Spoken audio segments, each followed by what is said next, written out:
Hey, what's up? I am Nick Rekieta of Rekieta Law, a small law firm in central Minnesota, and today we are talking about a growing number of senators, Republican senators led by Ted Cruz, who are planning to challenge the upcoming electoral vote counting on January 6th of 2021. If you like these legal and political short videos, please go ahead, hit like, hit subscribe, and drop a comment below.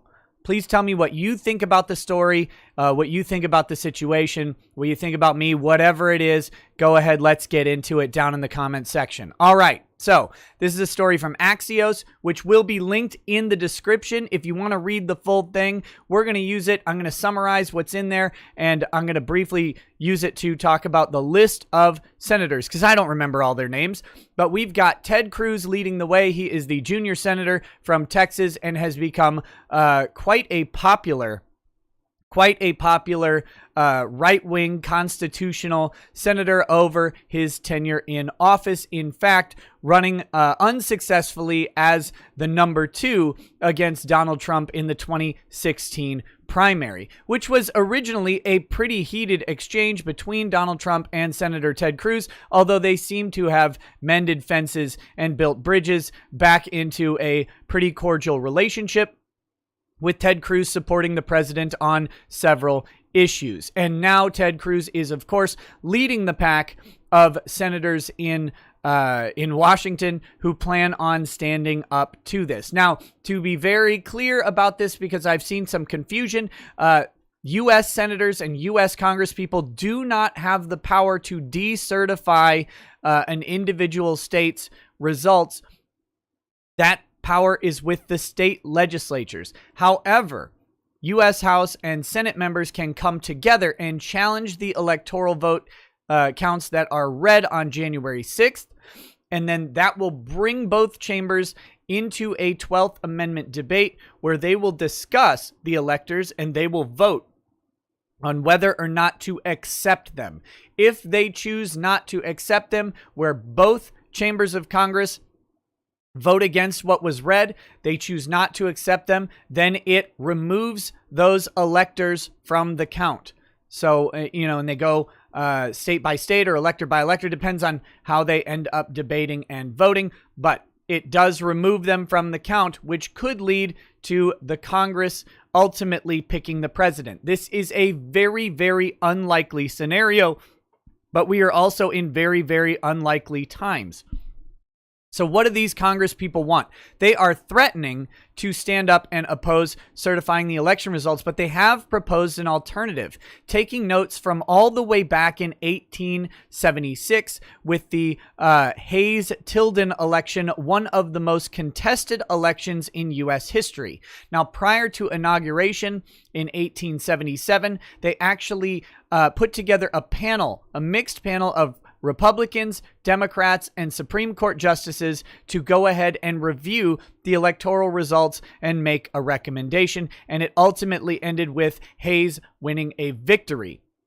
The second narrowest victory in United States history after George Bush's victory over Al Gore in 2000. So this is not an unprecedented request, but all of these things are rarely done. Very rarely done. It's rare to have any challenge to the electoral results. Usually, if there is a challenge to the electoral results, it is one congressperson, either in the House or the Senate, standing up and objecting. And a lot of times there's some political motivation behind it, or, they're in a very safe sort of seat and they're catering to their base in opposition to something. There's nothing too forceful about it. However, over the past 2 weeks, we have seen Republicans start to stand up in growing numbers, starting with, I believe, Mo Brooks in the House of Representatives. And if someone else started first, I apologize to them, but Mo is the first name that I saw. And then a growing number of House members were looking for a senator. The reason is you have to have one House member and one senator come together to make this 12th Amendment challenge happen. They finally got one in Senator-elect Tommy Tuberville, and that was going to be it. Then earlier this past week, Josh Hawley of Missouri stood up and said he would join in contesting the election as well. And now we have a large list of senators. We have a large list of House members. No one really knows how many people will stand up. All of the Republican House members of Pennsylvania have stood up and said that they will challenge it. But today we got a new list of senators who plan to challenge it. Let's see who they are.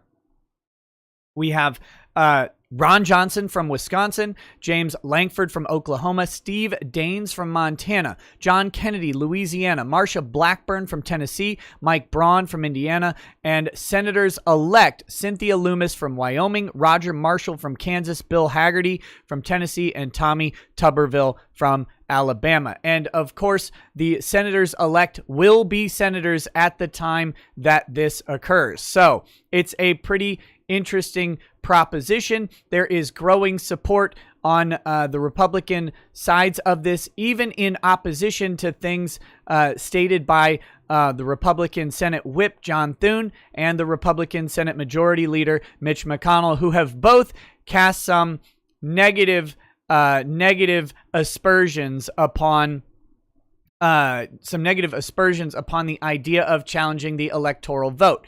Now Republicans and Democrats will have to go on record where they stand on election integrity and where they stand on President Donald Trump or President-elect Joe Biden. And it will be an interesting showdown to see. Many people have asked why they're announcing this ahead of time rather than just doing it on the day. And if you've noticed, there's a growing narrative about the lack of evidence being reviewed by a court. Well, those two things play hand in hand. That is a growing political narrative. It is true. A court hasn't really examined thoroughly the evidence presented before it in regards to questions about the election.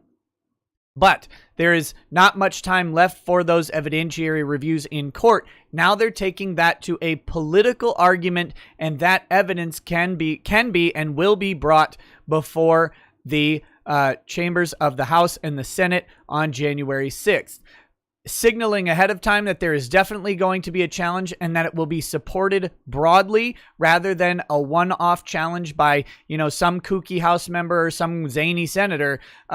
This will have broad support, and it lends credibility to the process, and it gives permission for these Congress people to bring in reasonable presentations with the best evidence they can get.